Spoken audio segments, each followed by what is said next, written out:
Uh, Not bad, Spurs. Not bad at all. So if you haven't heard, the San Antonio Spurs have signed or agreed to sign, or Doug McDermott has agreed to a 3-year, $42 million deal. And one word that comes to mind when I think about Doug McDermott, just to be completely honest, is solid. He's a solid player. He's a small forward, not a very good defender, but for the most part, he's good at shooting. He's a pretty good shooter. He's a good playmaker. I'm impressed. What is this? Sources say that. Okay, keep on. Okay, I'm sorry. I'm silly. All right, but yeah, Doug McDermott. This is actually a pretty good big pickup. He's pretty versatile. He can play small forward or power forward, but the only issue with him, like I said, is the defense, because you mismatch him with the wrong people and he could really make your defense look bad. But for the most part, yeah, I see it. He's a good communicator. He's a good leader. And it's actually a guy that a lot of Spurs fans have been talking about. And the Spurs are so low key, man. It is so weird that we don't hear anything and then just something just pops up with us. It's so strange. But this is a guy that a lot of Spurs fans wanted. I think a lot of Spurs fans would be happy. And dude, let's just be real. You can't get better than this. I mean, 3-year, $42 million.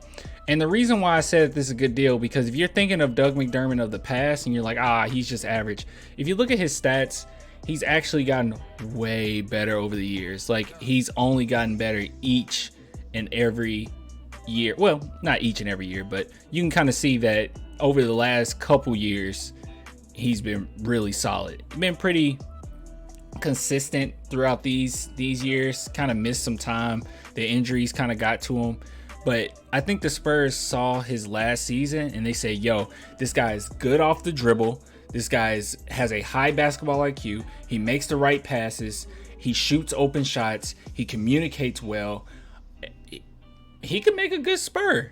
And not only that, one thing that people forget is that Doug McDermott actually has a pretty nasty fadeaway when he can actually, utilize it. For the most part, during his career, he's always just been kind of a role player. And with the Spurs, he'll still be that. But he has a lot in his arsenal. He's pretty versatile for the most part. And he's another one of those guys where stats isn't going to tell the full story. And I'll be completely honest, this doesn't necessarily fix the big man issue at all. I got a video coming out tomorrow to talk a little bit more about that, on what we can do, some options. But yeah, you look at his stat line here. What I really want to focus on is this last season. And if you really pay attention, almost every single stat of his went up tremendously. Okay, so this guy has been working. He's been putting in the work. And a team like Indiana, even though we kind of blow them off as, they're Indiana, they're a team that pass the ball fairly well. Okay, I'm not saying that their offense is 100% similar to the Spurs, but it's pretty nice. The only issue I do have, and I said this already, but if you look throughout his career, people don't really know where to put him. They put him through small forward for the majority of his year. Power forward is when he thrived more and more, but he is in a strange position. He's going to be one of those guys where I think Spurs fans are going to complain a little bit, but I do have to say, with the addition of Primo, with the addition of Wieskamp, how do you say his name? And now the addition of McDermott is starting to paint a little more clear picture of what the Spurs are going for. It seems like we're really tired of not being able to shoot. And I know a lot of people will straight up say, hey, we had Bertans, right? We had Bertans, we had Bryn Forbes, we had these guys. Why didn't we just keep them? And I think that what Bryn Forbes, what he went to do, or what, the contract or whatever that he went to grab, and the money he's trying to make, the Spurs weren't going to be able to supply that for him, and nor did they feel like it was worth it. But with us possibly losing Patty Mills, I have to say this is a really good pickup. I mean, I have no complaints whatsoever. Like I said, I like the way he communicates. That's probably what I like the most about Doug McDermott. He is a very, very good communicator on the court. He'll tell you when a screen is coming. He'll tell you where you need to be, and he's just a phenomenal leader.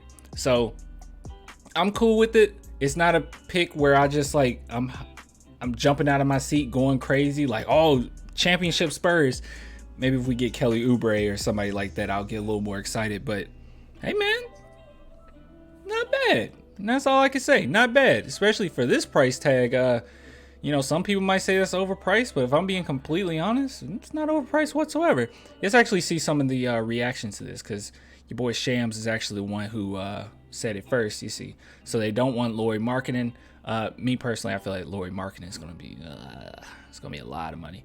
Catch this. Let's see what this is. Hold on. Let's turn this off. I'm curious. Let's see. On all the social Ratio. on all the Okay. Okay. Ratio. Okay. Everyone in the NBA is either a poor man's Andre Drummond or a rich man's Andre Drummond. Like Nick. Okay. I don't know what this has to do with anything. Yeah. Okay. Looks like it's just some Shams versus Woj memes. But yeah, I just wanted to look at that for a second. But yeah, man, it's not bad. All right. Not bad. Just let me know what you think, man. I'm cool if you cool. I'm cool if y'all cool. So I'll get with you guys later. Good job, Spurs. Keep doing what you're doing, and we'll see what direction we go in. Till next time. Deuces up. Good job.